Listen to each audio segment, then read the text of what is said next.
Hi friends, ഇന്നത്തെ വീഡിയോയിൽ നമ്മൾ ഡിസ്കസ് ചെയ്യാൻ പോകുന്ന കാര്യം എന്താ വെച്ചാൽ ഒരു സ്റ്റോക്ക് മാർക്കറ്റ് ട്രേഡർക്ക് വേണ്ട ഏറ്റവും ഇമ്പോർട്ടൻ്റ് ആയിട്ടുള്ള കാര്യമാണ് ഇന്നത്തെ വീഡിയോയിൽ നമ്മൾ ഡിസ്കസ് ചെയ്യാൻ പോകുന്നത്. അപ്പോൾ വീഡിയോ ശ്രദ്ധിച്ച് മുഴുവൻ കാണുക.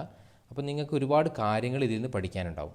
ഓക്കെ, അതിന് നമ്മൾ യൂസ് ചെയ്തിരിക്കുന്നത് ട്രേഡിംഗ് വ്യൂ എന്ന വെബ്സൈറ്റാണ്. ഇതിപ്പോൾ ബാങ്ക് നിഫ്റ്റിയുടെ ഒരു ചാർട്ടാണ്. 30 മിനിറ്റ്സിൻ്റെ ക്യാൻഡിലാക്കിയിട്ടാണ് ഞാൻ ഈ ചാർട്ട് ചെയ്തിട്ടുള്ളത്. അത് നമുക്ക് 30 മിനിറ്റ്സോ 5 മിനിറ്റ്സോ ഒരു എവിടെയെങ്കിലും ചേഞ്ച് ചെയ്യാം. അപ്പം ഫസ്റ്റ് നമ്മൾ 30 മിനിറ്റ്സിൻ്റെ ക്യാൻഡിലാക്കിയിട്ട് വെച്ചു. ഇപ്പോൾ നിങ്ങൾക്ക് എൻ്റെ ട്രേഡിംഗ് വ്യൂവിൻ്റെ വെബ്സൈറ്റിൽ ഒരുപാട് ലൈൻസ് കാണാം, അല്ലെ, ഗ്രീനും ബ്ലൂ റെഡ് എല്ലാം ഉണ്ട്. ഇത് ഞാൻ എന്താ യൂസ് ചെയ്തിരിക്കുന്ന ഒരു ഇൻഡിക്കേറ്ററാണ്, പിവേർട്ട് പോയിൻ്റ് എന്ന് പറഞ്ഞ ഇൻഡിക്കേറ്റർ. അതുപോലെ ഒരു മൂവിങ് ആവറേജും ഞാൻ യൂസ് ചെയ്തിട്ടുണ്ട്. ഓക്കെ, ഇനി നമ്മൾ മാർക്കറ്റിൽ രാവിലെ 9:15 ട്രേഡ് ചെയ്യുന്നതിന് മുമ്പ് ചെയ്യേണ്ട കാര്യങ്ങൾ, ഡയറക്റ്റ് 9:15 വന്ന് ട്രേഡ് ചെയ്യുന്നതിനേക്കാളും ഒരുപാട് നമുക്ക് എഫക്റ്റീവായിരിക്കും നമ്മൾ ചില കാര്യങ്ങൾ നോട്ട് ചെയ്ത് വെച്ചിട്ട് അവിടെ ട്രേഡ് ശ്രദ്ധിച്ചാൽ. ഓക്കെ, ഇപ്പോൾ നമ്മൾ അവിടെ ഹൊറിസോണ്ടൽ റേയിൽ ഒരു ലൈന് വരച്ചു കൊടുത്തു. ഇത് നമ്മൾ എവിടെ നിന്നാണ് മാർക്കറ്റ് പൊന്തിയത്, 16th മെയിൻ ഒരു നല്ലൊരു അപ്പ് മൂവ്മെൻറ്റ് വന്നിട്ടുണ്ടായിരുന്നില്ല. ആ ഒരു ഏരിയയിൽ നിന്ന് നല്ലൊരു ബുള്ളിഷ് മൂവ് ഉണ്ടായിരുന്നു. അപ്പോൾ ആ ഒരു ഏരിയ നമുക്ക് ഡിമാൻഡ് സോൺ എന്ന് വിളിക്കാം. ഓക്കെ, അതുപോലെ തന്നെ മാർക്കറ്റ് ഇവിടെ നിന്നാണ് താഴേക്ക് വന്നത്. ഇപ്പോൾ ഒരു 4-5 ദിവസത്തെ ഡാറ്റയാണ് നമ്മൾ നോക്കുന്നത്, അതുകൊണ്ടാണ് നമ്മൾ 30 മിനിറ്റ്സ് എടുത്ത്. അപ്പോൾ മാർക്കറ്റ് 34,660 ആ റേഞ്ചിൽ നിന്ന് താഴേക്ക് ഒരു മൂവ് വന്നിട്ടില്ലേ. അപ്പോൾ ഈ ഒരു രണ്ട് ഏരിയ നമുക്ക് എന്ത് വിളിക്കാം, ഒന്നിനെ നമുക്ക് ഡിമാൻഡ് സോൺ എന്ന് വിളിക്കാം, മറ്റതിനെ സപ്ലൈ സോൺ എന്ന് വിളിക്കാം. അപ്പോൾ വീണ്ടും മാർക്കറ്റ് ഡിമാൻഡ് സോണിലെത്തുന്ന സമയത്ത് നമുക്ക് എന്താണ്, വീണ്ടും ഒരു ബുള്ളിഷ് മൂവ് എക്സ്പെക്റ്റ് ചെയ്യാം, അല്ലേ. അപ്പോൾ ആ സമയത്ത് നമ്മൾ പ്രൈസ് ആക്ഷൻ, അവിടെയുള്ള പ്രൈസ് ആക്ഷൻ നോക്കിയിട്ട് എന്താണ് നമുക്ക് നല്ലൊരു ബുൾ എൻട്രി, ഒരു സ്റ്റോക്കാണെങ്കിൽ ബൈ ചെയ്യാനോ അല്ലെങ്കിൽ എന്താണ് ഒരു ഓപ്ഷൻസ് ആണെങ്കിൽ കോൾ ബൈ ചെയ്യാനോ ഒക്കെ ഒരുപാട് ചാൻസസ് ഉണ്ടായിരുന്നു, അല്ലേ. അപ്പം നമ്മളെന്താണ് ഇത്തരം ലൈനുകളുടെ ഇമ്പോർട്ടൻസ് നിങ്ങൾക്ക് മനസ്സിലായല്ലോ. ഈ ഒരു ഡിമാൻഡ് സോണിൻ്റെ പ്രത്യേകത, ആളുകളുടെ ഡിമാൻഡ് അവിടെ ഉണ്ട്, വാങ്ങാൻ ആ ഒരു ഏരിയയിൽ നിന്ന് ഒരുപാട് ആളുകൾ നിൽക്കുന്നുണ്ട്. അപ്പോൾ നമ്മൾ കൂട്ടത്തിൽ വാങ്ങുക, അപ്പോൾ എന്താണ് നമുക്കും ആ ഒരു മൂവ്മെൻറ്റ് കിട്ടും. അപ്പോൾ അങ്ങനെ വാങ്ങുമ്പോൾ നമുക്ക് എന്താണ് ഒരുപാട് ആളുകൾ വാങ്ങുന്ന ഏരിയ ഉണ്ട്, എപ്പോഴും മാർക്കറ്റ് ആ ഒരു ഏരിയയിൽ നിന്ന് പൊന്താനാണ് ചാൻസ്. അതുപോലെ നമ്മൾ ആ മുകളിൽ നിന്ന് താഴേക്ക് ഇറങ്ങിയ ഏരിയ നമ്മൾ സപ്ലൈ സോൺ എന്ന് പറയും. അവിടെ നിന്ന് എന്താണ് വീണ്ടും ആ ഒരു ഏരിയയിൽ മാർക്കറ്റ് ഇനി നെക്സ്റ്റ് ഡേകളിൽ എത്തുമ്പോൾ എന്താണ് ആ ഒരു ഏരിയയിൽ നിന്ന് ചെറുതായിട്ടൊന്ന് താഴേക്ക് വരാൻ ചാൻസ് ഉണ്ട്. അവിടുത്തെ പ്രൈസ് ആക്ഷൻ നമുക്ക് നോക്കിയിട്ട് എന്ത് ചെയ്യാം, നമുക്ക് അവിടുന്ന് താഴേക്ക് ഒരു എൻട്രി എടുക്കാം, ചെറിയ സ്റ്റോപ്പ് ലോസ് വെച്ചാൽ മതി. ഓക്കെ, അപ്പോൾ ഇനി ഇൻ കേസ് അതിൻ്റെ മുകളിലാണ് മാർക്കറ്റെങ്കിൽ വീണ്ടും ആ ഒരു ഏരിയ എന്തായിട്ട് മാറും, സപ്പോർട്ടായിട്ട് മാറും. അപ്പോൾ എന്താണ് ടെക്നിക്കൽ അനാലിസിസ് കറക്റ്റായിട്ട് മനസ്സിലാക്കണമെങ്കിൽ ഇത്തരം എന്താണ് കുറച്ച് ഏരിയകൾ നമ്മൾ മാർക്ക് ചെയ്ത്. ഇനിയിപ്പോൾ ഈ 20th മെയിലാണ് നമ്മൾ ട്രേഡ് എടുക്കാൻ പോകുന്നത്. ഓക്കെ, ഇന്നത്തെ ഡേ ഓൾറെഡി കഴിഞ്ഞിട്ടുണ്ട്, പക്ഷേ ഞാൻ പറഞ്ഞൊരു എക്സാമ്പിൾ പറഞ്ഞാൽ അപ്പോൾ നമ്മൾ എന്താ ചെയ്യേണ്ടത്, 19th മെയിൻ്റെ ഹൈ നമ്മൾ മാർക്ക് ചെയ്യുക, അതുപോലെ 19th മെയിൻ്റെ ലോയും നമ്മൾ മാർക്ക് ചെയ്യുക. ഹൈ നമുക്ക് 33,650 കിട്ടി, ലോ നമുക്ക് 33,180 കിട്ടി, അല്ലേ. അതിന് നമ്മൾക്ക് PDH ആൻഡ് PDL എന്ന് മാർക്ക് ചെയ്ത് വെക്കാം അവിടെ. Okay, previous day low, previous day high. ഇന്ന് ശ്രദ്ധിച്ചാൽ നിങ്ങൾ 20th മെയ് മാർക്കറ്റ് ഓപ്പൺ ചെയ്ത് തന്നെ പ്രീവിയസ് ഡേ തലേ ദിവസത്തെ ഹൈയിൻ്റെ ജസ്റ്റ് മുകളിലാണ്. ആ ഓപ്പൺ ചെയ്ത സ്പോട്ടിൽ തന്നെ നമുക്ക് എൻട്രി എടുക്കാൻ ചാൻസ് ഉണ്ടായിരുന്നു. നമ്മുടെ കുറച്ച് സ്ട്രാറ്റജികളുണ്ട്, ആ ഒരു സ്ട്രാറ്റജിയിൽപ്പെട്ട ഒരു സ്ട്രാറ്റജിയാണിത്. അപ്പോൾ ആ ഒരു സമയത്ത് നമുക്ക് കറക്റ്റ് ആ സ്പോട്ടിൽ എൻട്രി എടുത്തിട്ട് നമുക്ക് ചെറിയൊരു സ്റ്റോപ്പ് ലോസ്, ആ പ്രീവിയസ് ഡേൻ്റെ ഹൈൻ്റെ ലോ താഴെ സ്റ്റോപ്പ് ലോസ് വെച്ചിട്ട് നമുക്ക് നല്ലൊരു ടാർഗറ്റ് അച്ചീവ് ആകുമായിരുന്നു, അല്ലേ.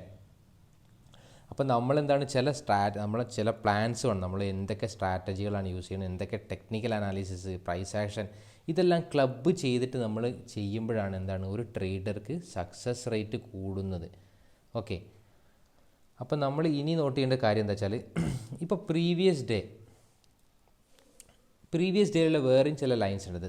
ഒരു CPR കണ്ട അവിടെ, പ്രീവിയസ് ഡേ തലേ ദിവസത്തെ മുകളിൽ ഒരു നീല ലൈനും സെൻറ്ററിൽ ഒരു ചുവപ്പ് ലൈനുകൾ, അതിനെയാണ് നമ്മൾ CPR എന്ന് പറയുക. ആ തലേ ദിവസം ആ CPR ലൈന് ടച്ച് ചെയ്തിട്ടില്ല മാർക്കറ്റിലെ, അതിനെ നമ്മൾ വെർജിൻ CPR എന്ന് പറയും. അപ്പോൾ 19th മെയിൻ്റെ വെർജിൻ CPR നേരെ നമ്മളൊരു റെക്റ്റാങ്കിൾ വരച്ചിട്ടുണ്ട്. ഇത് ആ ഒരു ഏരിയ മൊത്തം നമുക്ക് എന്താണ് നല്ല സപ്പോർട്ടും റെസിസ്റ്റൻസ് ആയിട്ട് വർക്ക് ചെയ്യും. അതാണ് വെർജിൻ CPRൻ്റെ ഇമ്പോർട്ടൻസ്. ഓക്കെ, അപ്പോൾ ആ വെർജിൻ 19th മെയിൽ എന്താണ് ആ ഒരു CPR മാർക്കറ്റ് ടച്ച് ചെയ്താത്തതുകൊണ്ട് നമ്മൾ അതിനെ വെർജിൻ CPR എന്ന് പറയും. ആ വെർജിൻ CPR എപ്പോഴും നല്ലൊരു സപ്പോർട്ടും റെസിസ്റ്റൻസും ആയിട്ട് വർക്ക് ചെയ്യും മാർക്കറ്റിൽ. അപ്പോൾ നമ്മൾ മാർക്കറ്റ് തുടങ്ങുന്നതിന് മുമ്പ് നമ്മൾ ആ ഒരു ഏരിയ മാർക്ക് ചെയ്ത് വെച്ചിരുന്നെങ്കിൽ നമുക്ക് എന്ത് മനസ്സിലാക്കായിരുന്നു, നമുക്ക് അടിയിൽ നിന്നൊരു കോൾ ഓപ്ഷൻ ബൈ ചെയ്യുകയോ ഒരു സ്റ്റോക്ക് ബൈ ചെയ്യുകയോ ചെയ്തിരുന്നെങ്കിൽ നമുക്ക് എന്ത് ചെയ്യാമായിരുന്നു, അവിടെ നമുക്ക് ടാർഗറ്റ് കൊടുക്കാമായിരുന്നു. കാരണം ആ ഒരു ഏരിയയിൽ എത്തുമ്പോൾ മാർക്കറ്റ് എന്തായി ചെറുതായിട്ടൊന്ന് സ്റ്റക്ക് ആവും. കാരണം വെർജിൻ CPR എപ്പോഴും എന്താണ് ഒരു സപ്പോർട്ടോ ഒരു റെസിസ്റ്റൻസോ ആയിട്ട് നമുക്ക് മാർക്ക് ചെയ്യുന്നുള്ള കാര്യം നമുക്കറിയാം. അപ്പം മാർക്കറ്റിൽ താഴെ നിന്ന് ഒരു എൻട്രി എടുത്താൽ എന്താണ് വെർജിൻ CPR എത്തിയപ്പോൾ എന്താണ് എക്സിറ്റ് ചെയ്യാമായിരുന്നു. അല്ലെ ആ ഒരു ഏരിയയിൽ നമുക്ക് എന്താണ് ഒരു പുട്ട് ഓപ്ഷനും ചാൻസ് ഉണ്ട് അല്ലേ. നമുക്ക് മാർക്കറ്റിൽ ലാസ്റ്റ് ടൈമിലാണ് അവിടെ എത്തിയത്, അതുകൊണ്ടാണ്. അല്ലെങ്കിൽ മുന്നേ എത്തിയിരുന്നെങ്കിൽ അവിടെ നിന്ന് ഒരു പ്രൈസ് ആക്ഷൻ നോക്കിയിട്ട് നമുക്ക് താഴേക്ക് മാർക്കറ്റ് വരുന്ന ഒരു പ്രഡിക്ഷൻ നടത്താമായിരുന്നു. ചെറിയ സ്റ്റോപ്പ് ലോസേ വരുള്ളൂ. ഇതിൻ്റെ 2 or 3% 3 ടൈംസ് നമുക്ക് എന്താണ് നമുക്ക് ടാർഗറ്റ് വെക്കാമായിരുന്നു. അപ്പം നമ്മൾ ഈ ഒരു കാര്യങ്ങൾ മാർക്കറ്റ് തുടങ്ങുമ്പോൾ നമ്മൾ ഇമ്പോർട്ടൻറ്റ് ലെവൽസ് മാർക്ക് ചെയ്യുന്നതിൻ്റെ ഒരു കാര്യം നിങ്ങൾക്ക് മനസ്സിലായല്ലോ.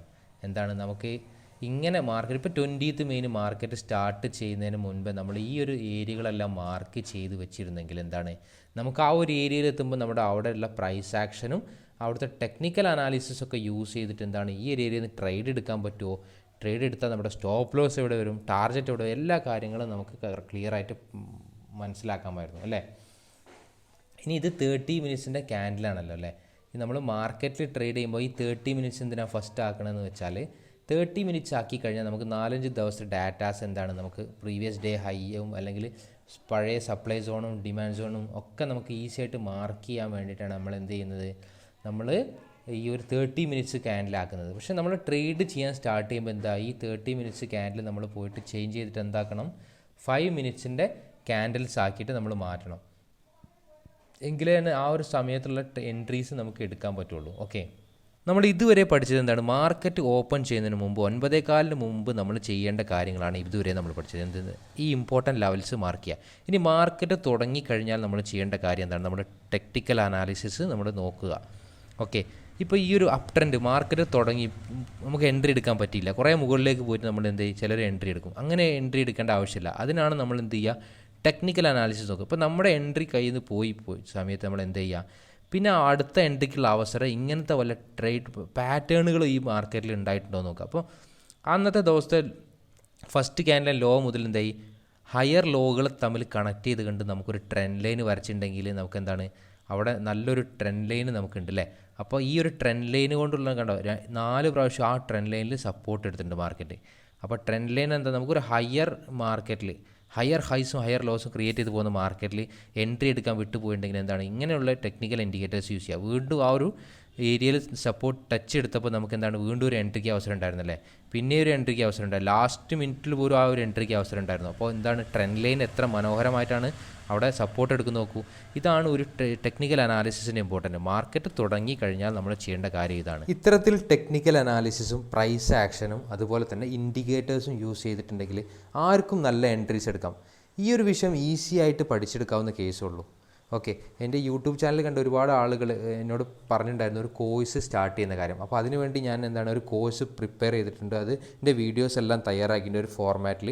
അപ്പോൾ ഇത് കണ്ടു കഴിഞ്ഞാൽ ആർക്കും പഠിക്കാം. അപ്പോൾ ഈ ഒരു കോഴ്സിൽ ഇൻട്രസ്റ്റ് ഉള്ള ആളുകളാണെങ്കിൽ എന്നെ പേഴ്സണലായിട്ട് വാട്സപ്പിൽ കോൺടാക്ട് ചെയ്താൽ മതി. സ്റ്റോക്ക് മാർക്കറ്റ് ബേസിക്സ് അതുപോലെ തന്നെ ഓപ്ഷൻസിനെ കുറിച്ചുള്ള ഓപ്ഷൻസ് ബേസിക് ടു അഡ്വാൻസ്ഡ്, ഇങ്ങനെ 2 കോഴ്സുകളാണുള്ളത്.